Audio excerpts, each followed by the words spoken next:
Chapter 3. The Letters from No One. The escape of the Brazilian boa constrictor earned Harry his longest ever punishment. By the time he was allowed out of his cupboard again, the summer holidays had started and Dudley had already broken his new cine camera, crashed his remote control aeroplane, and first time on his racing bike, knocked down old Mrs. Figg as she crossed Privet Drive on her crutches. Harry was glad school was over, but there was no escaping Dudley's gang, who visited the house every single day. Piers, Dennis, Malcolm, and Gordon were all big and stupid, but as Dudley was the biggest and stupidest of the lot, he was the leader. The rest of them were all quite happy to join in Dudley's favorite sport, Harry hunting. This was why Harry spent as much time as possible out of the house, wandering around and thinking about the end of the holidays, where he could see a tiny ray of hope. When September came he would be going off to secondary school, and for the first time in his life, he wouldn't be with Dudley. Dudley had a place at Uncle Vernon's old school, Smeltings. Piers Polkiss was going there too. Harry, on the other hand, was going to Stonewall High, the local comprehensive. Dudley thought this was very funny. They stuff people's heads down the toilet first day at Stonewall, he told Harry. Want to come upstairs and practice? No thanks, said Harry. The poor toilets never had anything as horrible as your head down it might be sick. Then he ran, before Dudley could work out what he'd said. One day in July, Aunt Petunia took Dudley to London to buy his Smeltings uniform, leaving Harry at Mrs. Figg's. Mrs. Figg wasn't as bad as usual. It turned out she'd broken her leg tripping over one of her cats and she didn't seem quite as fond of them as before. She let Harry watch television and gave him a bit of chocolate cake that tasted as though she'd had it for several years. That evening, Dudley paraded around the living room for the family in his brand new uniform. Smeltings boys wore maroon tailcoats, orange knickerbockers and flat straw hats called boaters. They also carried knobbly sticks, used for hitting each other while the teachers weren't looking. This was supposed to be good training for later life. As he looked at Dudley in his new knickerbockers, Uncle Vernon said gruffly that it was the proudest moment of his life. Aunt Petunia burst into tears and said she couldn't believe it was her Uncle Dudleykins, he looked so handsome and grown up. Harry didn't trust himself to speak. He thought two of his ribs might already have cracked from trying not to laugh. There was a horrible smell in the kitchen next morning when Harry went in for breakfast. It seemed to be coming from a large metal tub in the sink. He went to have a look. The tub was full of what looked like dirty rags swimming in grey water. What's this? He asked Aunt Petunia. Her lips tightened as they always did if he dared to ask a question. Your new school uniform, she said. Harry looked in the bowl again. Oh, he said. I didn't realize it had to be so wet. Don't be stupid, snapped Aunt Petunia.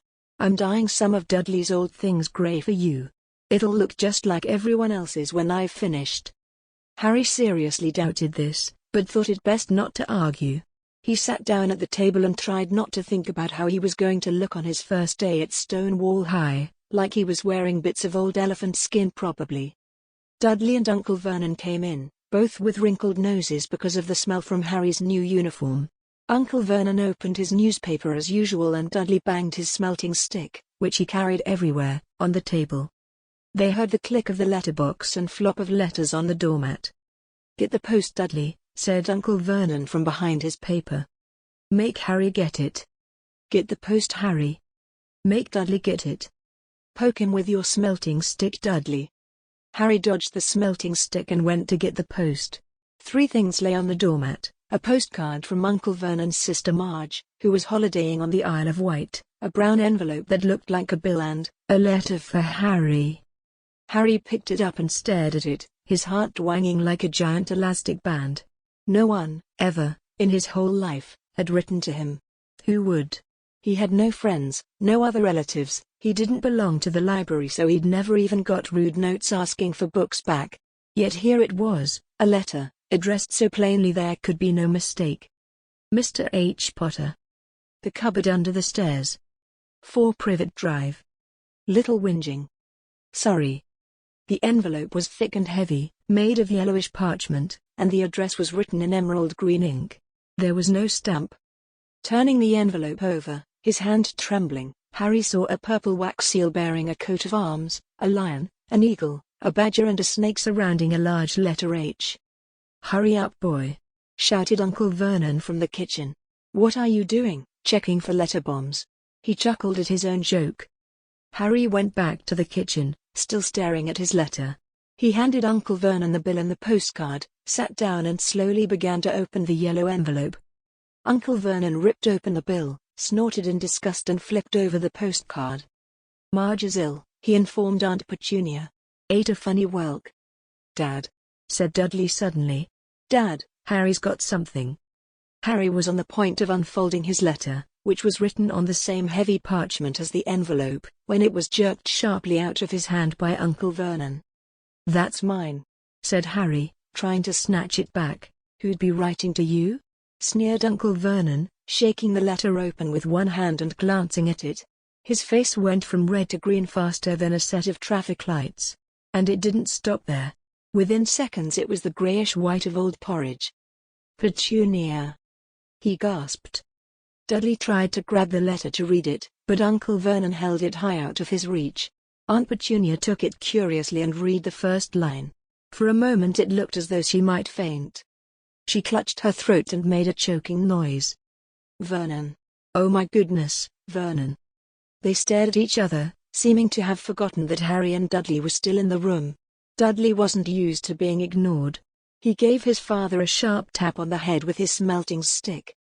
"I want to read that letter," he said loudly. "I want to read it," said Harry furiously, "as it's mine." "Get out, both of you," croaked Uncle Vernon, stuffing the letter back inside its envelope. Harry didn't move. "I want my letter," he shouted. "Let me see it," demanded Dudley. "Out!" roared Uncle Vernon, and he took both Harry and Dudley by the scruffs of their necks and threw them into the hall, slamming the kitchen door behind them. Harry and Dudley promptly had a furious but silent fight over who would listen at the keyhole. Dudley won, so Harry, his glasses dangling from one ear, lay flat on his stomach to listen at the crack between door and floor. "Vernon," Aunt Petunia was saying in a quivering voice, "look at the address. How could they possibly know where he sleeps? You don't think they're watching the house?" "Watching, spying, might be following us," muttered Uncle Vernon wildly. "But what should we do, Vernon? Should we write back? Tell them we don't want?" Harry could see Uncle Vernon's shiny black shoes pacing up and down the kitchen. "No," he said finally. "No, we'll ignore it. If they don't get an answer, yes, that's best, we won't do anything." "But I'm not having one in the house, Petunia. Didn't we swear when we took him in we'd stamp out that dangerous nonsense?" That evening when he got back from work, Uncle Vernon did something he'd never done before. He visited Harry in his cupboard. "Where's my letter?" said Harry, the moment Uncle Vernon had squeezed through the door. "Who's writing to me?" "No one. It was addressed to you by mistake," said Uncle Vernon shortly. "I have burned it." "It was not a mistake," said Harry angrily. "It had my cupboard on it." "Silence!" yelled Uncle Vernon, and a couple of spiders fell from the ceiling. He took a few deep breaths and then forced his face into a smile, which looked quite painful. Yes, Harry, about this cupboard. Your aunt and I have been thinking, you're really getting a bit big for it. We think it might be nice if you moved into Dudley's second bedroom." "Why?" said Harry. "Don't ask questions," snapped his uncle. "Take this stuff upstairs, now." The Dursleys' house had 4 bedrooms, one for Uncle Vernon and Aunt Petunia, one for visitors, usually Uncle Vernon's sister Marge, one where Dudley slept and one where Dudley kept all the toys and that wouldn't fit into his first bedroom. It only took Harry one trip upstairs to move everything he owned from the cupboard to this room. He sat down on the bed and stared around him. Nearly everything in here was broken. The month-old cine camera was lying on top of a small, working tank Dudley had once driven over next door's dog. In the corner was Dudley's first ever television set, which he'd put his foot through when his favorite program had been cancelled. There was a large birdcage which had once held a parrot that Dudley had swapped at school for a real air rifle, which was up on a shelf with the end all bent because Dudley had sat on it. Other shelves were full of books. They were the only things in the room that looked as though they'd never been touched. From downstairs came the sound of Dudley bawling at his mother. "I don't want him in there, I need that room, make him get out." Harry sighed and stretched out on the bed. Yesterday he'd have given anything to be up here. Today he'd rather be back in his cupboard with that letter than up here without it. Next morning at breakfast, everyone was rather quiet. Dudley was in shock. He'd screamed, whacked his father with his smelting stick, been sick on purpose, kicked his mother, and thrown his tortoise through the greenhouse roof, and he still didn't have his room back. Harry was thinking about this time yesterday and bitterly wishing he'd opened the letter in the hall.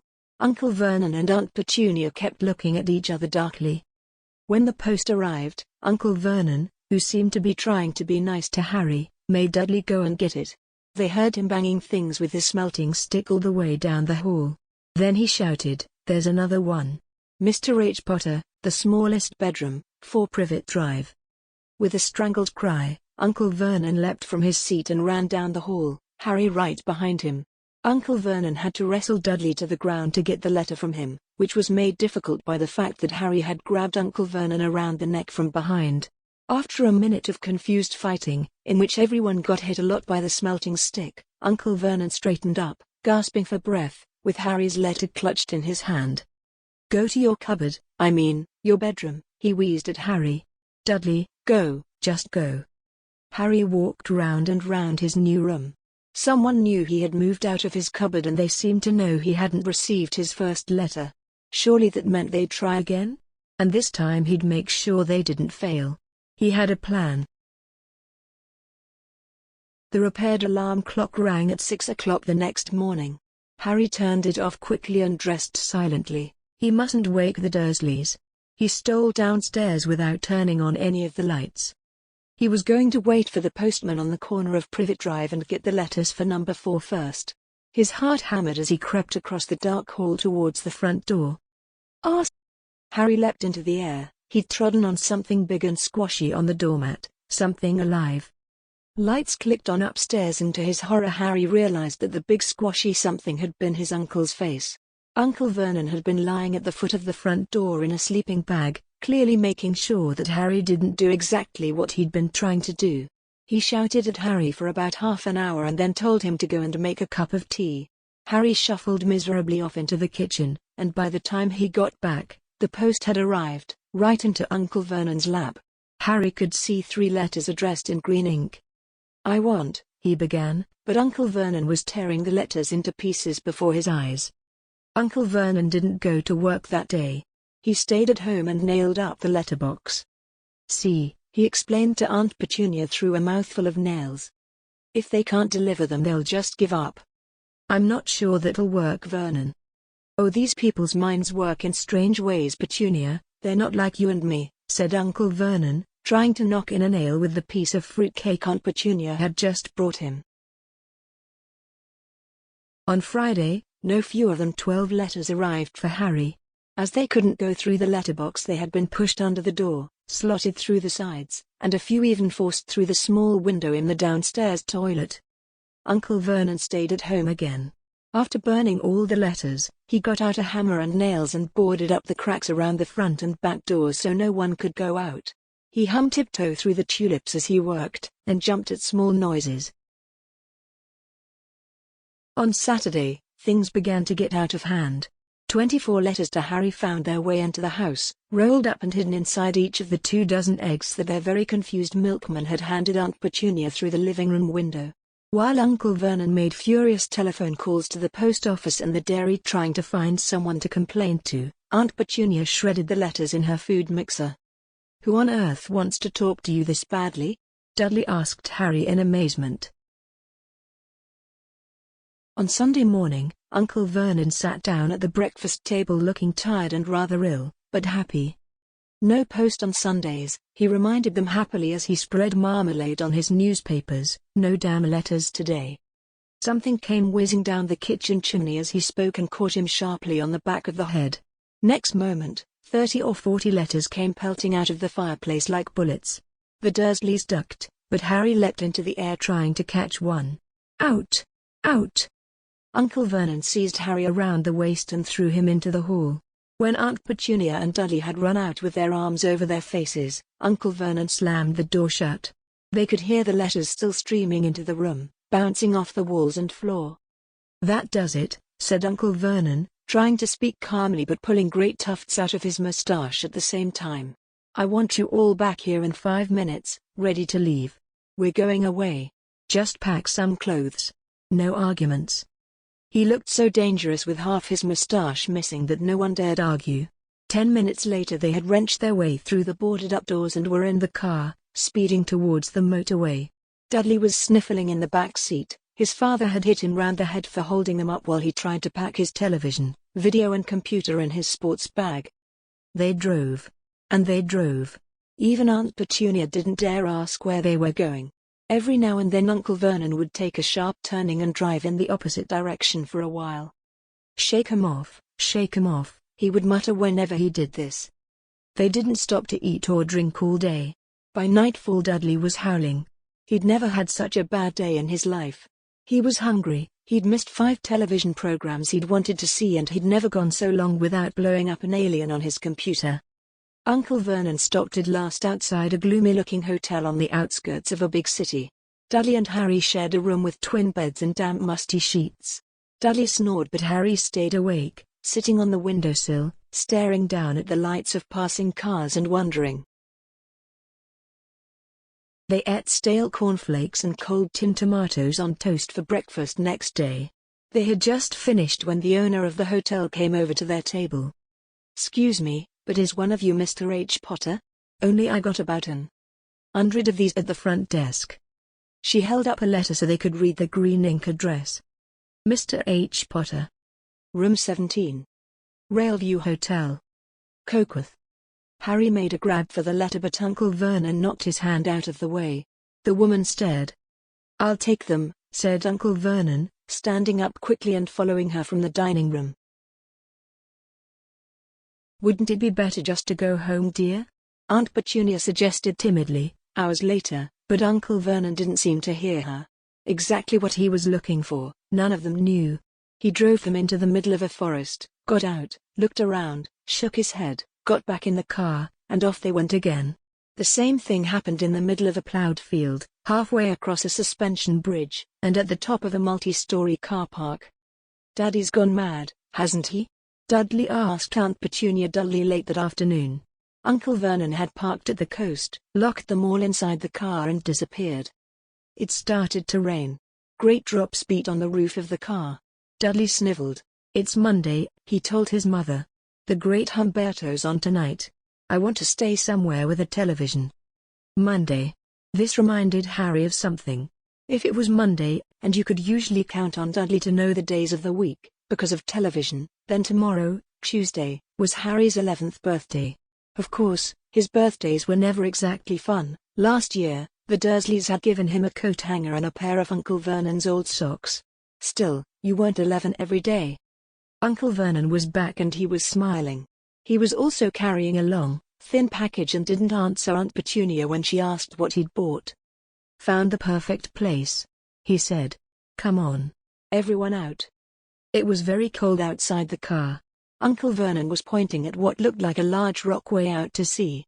Perched on top of the rock was the most miserable little shack you could imagine. One thing was certain, there was no television in there. "Storm forecast for tonight," said Uncle Vernon gleefully clapping his hands together. "And this gentleman's kindly agreed to lend us his boat." A toothless old man came ambling up to them, pointing, with a rather wicked grin, at an old rowing boat bobbing in the iron-grey water below them. "I've already got us some rations," said Uncle Vernon, "so all aboard." It was freezing in the boat. Icy sea spray and rain crept down their necks and a chilly wind whipped their faces.